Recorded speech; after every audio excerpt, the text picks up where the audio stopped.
They called him a ghost. Agent Silas Kincaid. A man with the perfect memory, the government's sharpest weapon, now retired. But some ghosts don't get to rest. They just get new hauntings. One last job, they said. Always one last job? The target? A flash drive. Doesn't sound like much, does it? But this drive holds the real history of Omnicorp, the global energy giant. Not the PR-friendly version you see on the news, but the unedited story of their war crimes, their cover-ups, their blood-soaked climb to the top. The mission was simple on paper, impossible in reality. Infiltrate Omnicorp's underground data archive, the Citadel, during a citywide blackout, and get the drive. Simple. The city went dark right on schedule. That was my cue. The Citadel is a fortress beneath a skyscraper, a concrete and steel labyrinth designed to be impregnable. But every fortress has a flaw, a detail someone overlooked. And I remember every detail. I descended into the earth, the hum of emergency generators my only companion. The air grew cold, sterile. This was the belly of the beast. Laser grids danced in the dark hallways like deadly red spiders. Biometric scanners guarded every door. But I had the blueprints etched in my mind, every circuit, every keypad combination. It was a deadly symphony of memory and motion. My hands moved with a life of their own, bypassing security, picking locks, disabling sensors. Every click, every beep was a note in my silent song of infiltration. But I wasn't alone in this dance. In a remote command center, a familiar face watched the monitors, hunting me. Anya Petrova, my former protege. The best student I ever had. I taught her everything I knew about strategy, about ruthlessness, about anticipating an enemy's every move. Now she was using all of it against me. A split-screen world. Me, a shadow moving through the server racks. Her, a predator directing her mercenaries, her voice a cold, calculated whisper in their ears.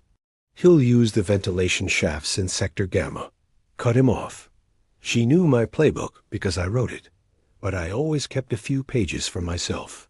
The mercenaries were corporate dogs, highly trained and heavily armed. They swept through the corridors, their flashlights cutting through the gloom.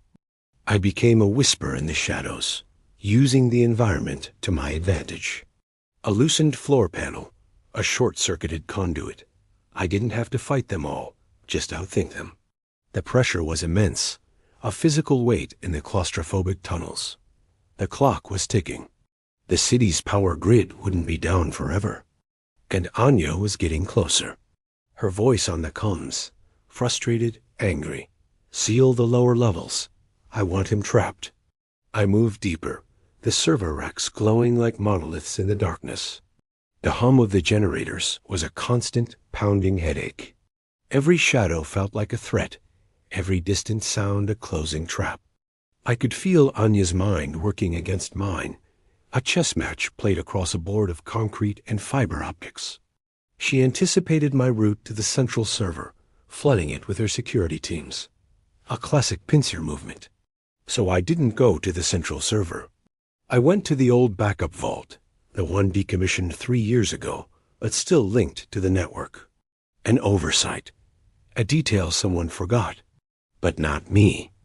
The vault door was a monster of reinforced steel.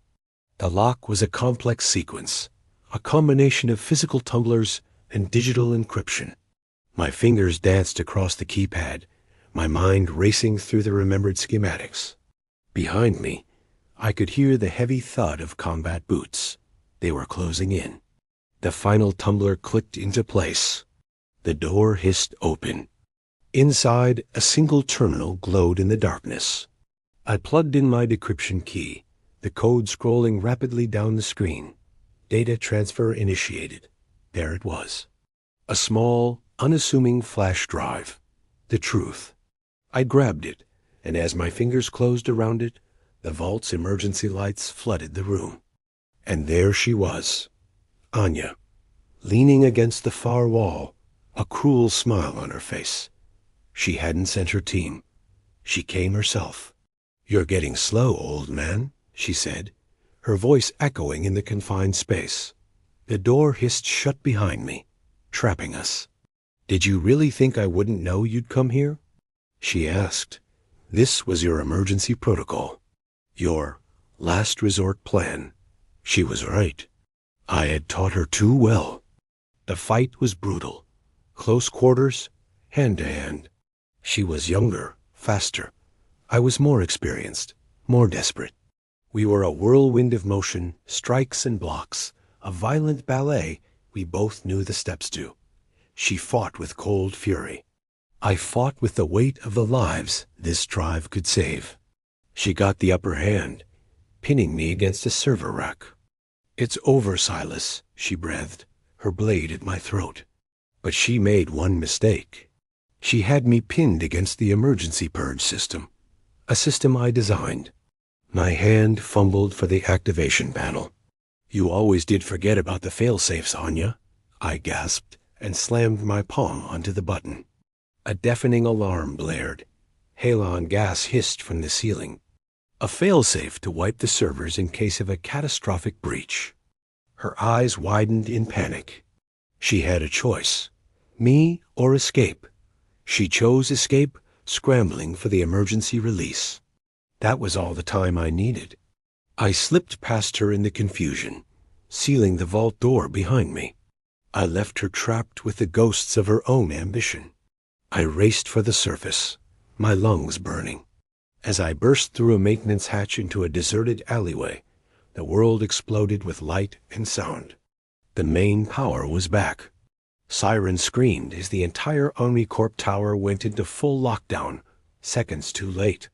I melted into the panicked city crowd, just another face in the chaos. The flash drive was warm in my pocket, a heavy weight. My victory and my curse. Omnicorp would never stop hunting me. They would tear the world apart to find me and bury the truth I now held. But the truth wants to be free. Miles away, in a secure location, I slid the drive into a laptop. I hit enter. The data began to upload, spreading across the public web like wildfire. The first domino had fallen. My name is Silas Kincaid. I'm a ghost, and my haunting has just begun. Thank you for watching. If you enjoyed this dive into the shadows, make sure to hit that like button and subscribe for more stories from the edge. Until next time.